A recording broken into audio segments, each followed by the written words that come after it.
The most impossible survival in history! Their ship sank. Their food ran out.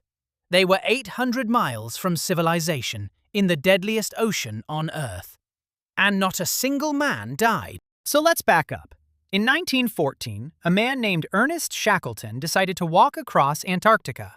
The whole thing, shore to shore, 3,000 miles of frozen hell that nobody had ever crossed before. He posted an ad in the newspaper.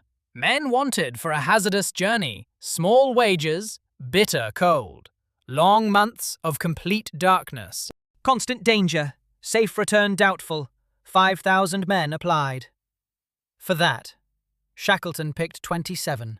They set sail in August 1914, right as World War I was breaking out across Europe. The timing was not great. South Georgia Island, their last stop. The whalers there told Shackleton the ice that year was the worst they had ever seen. Shackleton sailed anyway. 6 weeks later, they were stuck. Not a little bit stuck. Completely swallowed. The pack ice had them. January 1915, and the ice wasn't letting go. They drifted for weeks, then months, cut off from the entire world.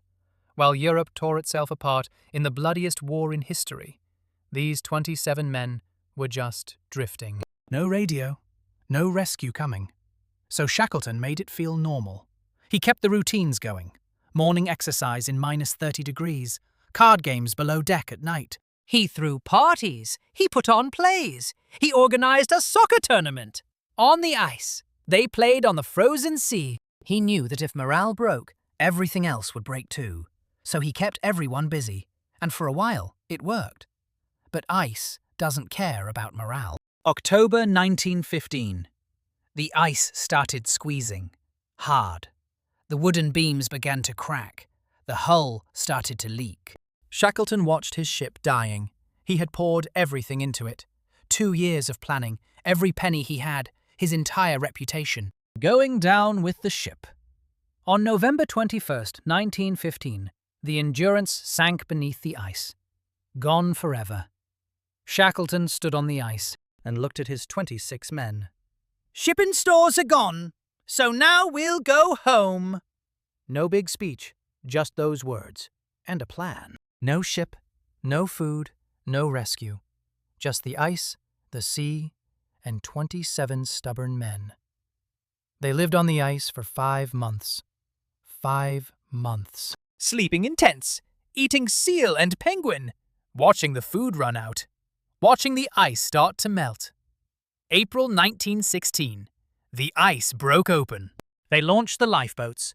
3 tiny wooden boats in the most dangerous ocean on Earth. 60-foot waves, temperatures below zero.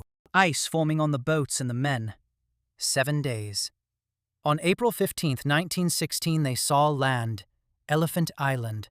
It was the first time any of them had stepped on solid ground in 497 days. 497 days. Some cried. Some just sat and stared. But Elephant Island was nowhere. No ships went there. No one would ever find them. So Shackleton made a decision that would sound insane to anyone. He would take 5 men and sail 800 miles across the most dangerous ocean on Earth in a 22-foot wooden lifeboat, with no GPS, no radio, navigating by the stars.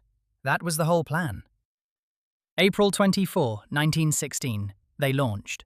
6 men, 16 days, 800 miles. The Drake Passage. The place where the Pacific and Atlantic Oceans slammed together. Below the tip of South America. The roughest water on Earth. Waves the size of houses. Ice building on the boat every night. Too much ice meant they'd sink. Someone had to chip it off.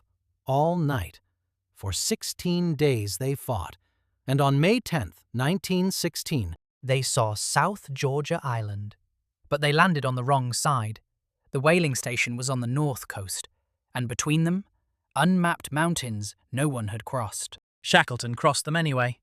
36 hours. No sleep, no ropes, no proper gear. On May 20th, 1916, 3 frostbitten, half-starved men walked into the Stromness whaling station. The workers there stopped cold. They didn't recognize the men. No one expected anyone to come from those mountains. Shackleton organized the rescue. First for the men on the other coast, then for the 22 on Elephant Island. It took 4 attempts. 4 times the ice turned them back. But on August 30th, 1916, the rescue ship got through. All 22 men were alive, not one man lost. The most impossible survival in history.